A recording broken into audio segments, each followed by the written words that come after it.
जब हम साथ होते हैं तब हम उन्हें ग्रांटेड ले लेते हैं, और जब वो किसी वजह से दूर होते हैं या कह लीजिए कि जीवन के सच को देखते हुए भगवान के पास चले जाते हैं, तब हम उन्हें मिस करते हैं। Parents, mummy papa. सिनेमा मौका देता है एंटरटेनमेंट का ऑफ कोर्स, साथ ही मौका देता है कुछ ऐसे इमोशंस को जीने का जिन्हें हम अदरवाइज एक्सप्रेस नहीं कर पाते।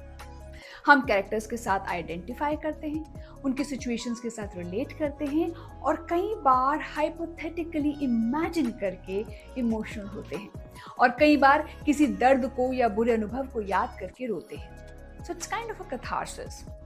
आज मैं आपसे बात करने जा रही हूँ उन फिल्मों की जो हंसाने के साथ साथ एंटरटेनमेंट के साथ साथ आपको आपके मम्मी पापा की याद भी दिलाते हैं, या उनके साथ आपके जो रिश्ते हैं उसकी याद कराते हैं। जो कैरेक्टर्स पर्दे पर माता या पिता का रोल प्ले करते हैं, हम उनसे जुड़ा हुआ महसूस करते हैं।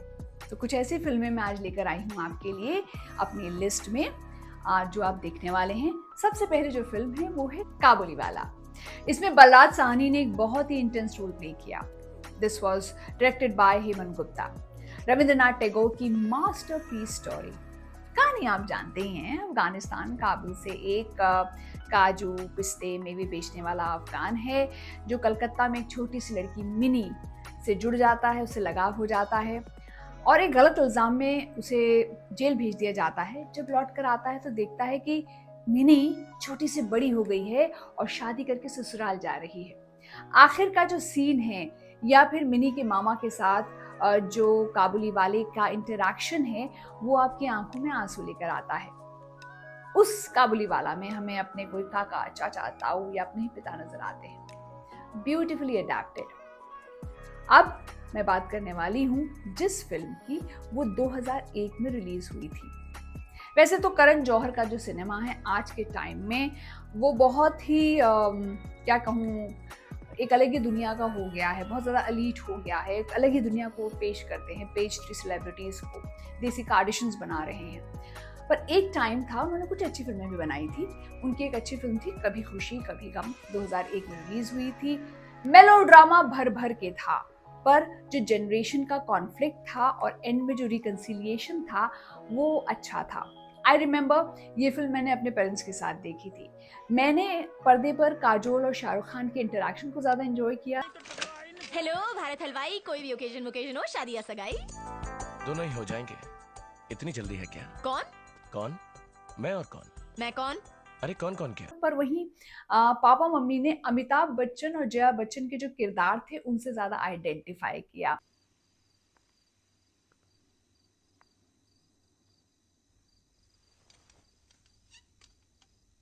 राहुल और अंजलि चाह रहे हैं। And they did have some tears in their eyes while they were watching this film. आगे बढ़ते हैं। उसके बाद 2007 में आई थी फिल्म तारे ज़मीन पर। एक लर्निंग डिसेबिलिटी को उन्होंने लिया, डिसलेक्सिया, जिससे बच्चा फाइट कर रहा है। अब उसकी पोटेंशियल उसके टीचर निकाल कर लाते हैं एंड मेक हिम शाइन। इस फिल्म का ये थीम था और आमिर खान ने एक अच्छे टीचर का रोल प्ले किया। दर्शील सफारी की परफॉर्मेंस हार्ट वार्मिंग थी। इस फिल्म के अंदर शंकर महादेवन की आवाज में एक गाना है, क्या इतना बुरा हूँ मैं माँ। क्या इतना बुरा हूँ मैं माँ, क्या इतना बुरा। अरे अभी तक ऐसे ही बैठ।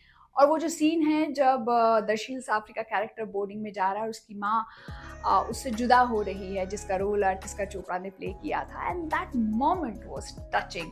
अपने बचपन को, अपने किसी इंसिडेंट को याद करके शायद आपको अपनी मम्मी की याद आई हो जो मम्मी से डांट पड़ी थी, या उनसे किसी वजह से आपको अलग होना पड़ा। 2015 में एक फिल्म आई थी पीकू।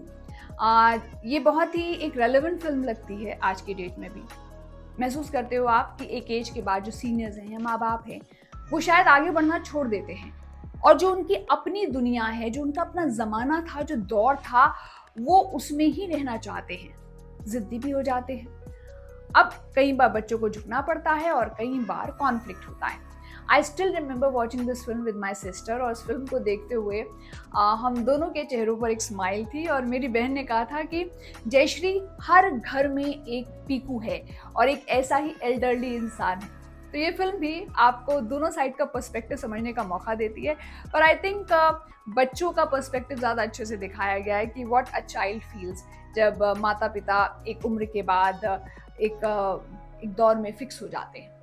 देन 2016 में फिल्म आई थी दंगल। यहाँ पर एक पिता और पुत्री के बीच का रिश्ता है। 2 बेटियां हैं और पिता समाज से लड़ता है, अपनी दोनों बेटियों को रेसलिंग की फील्ड में लेकर आता है। रेसलिंग और लड़कियां ऑलरेडी एक टैबू है। इसमें 2 इंस्टेंसेस हैं जो बहुत ज्यादा इमोशनल करते हैं।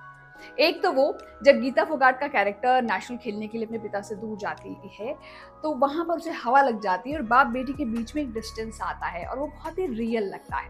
उसके बाद आखिर का सीन है जब पिता अपनी बेटी को जीतता हुआ देखना चाहते हैं पर उन्हें कमरे में बंद कर दिया जाता है। इसके बाद गुंजन सक्सेना द कारगिल गर्ल, ये फिल्म भी बहुत दिलचस्प थी।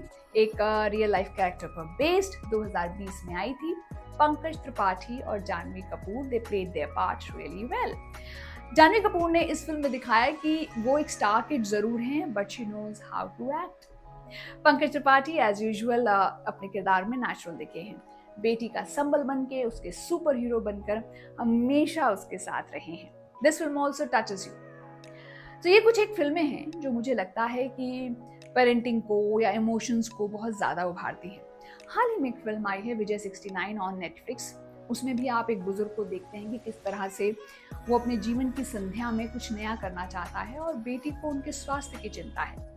सो अगर ऐसी कोई फिल्म है जो आपको लगता है कि आपको आपके पेरेंट्स की याद दिलाती है, कहीं ना कहीं आपको इमोशनल करती है, तो कमेंट सेक्शन में ज़रूर लिखिएगा। And if you like the video do like it and subscribe to our channel. मैं मिलूंगी आपसे कैंडिड।